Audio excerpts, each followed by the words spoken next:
తమ్ముడు అన్నతో అమర్యాదగా ప్రవర్తించాడు. అన్న కోపంలో చేయి చేసుకున్నాడు. వెంటనే తమ్ముడి కోపం వచ్చి ఇంటి నుంచి బయటకు వెళ్ళిపోయాడు. కొన్ని నెలల తర్వాత తమ్ముడికి ఆరోగ్యం పాడైంది. హాస్పిటల్ కి చూపించడానికి చిల్లి గవ్వ కూడా లేదు.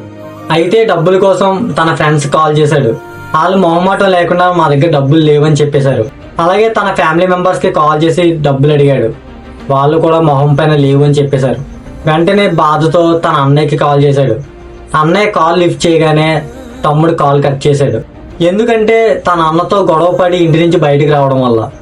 వెంటనే తన అన్న మళ్ళీ తిరిగి కాల్ చేశాడు. అన్న తమ్ముడి యొక్క కాల్ రాగానే ఏం ప్రాబ్లం ఉన్నాడో అని మళ్ళీ తిరిగి కాల్ చేశాడు.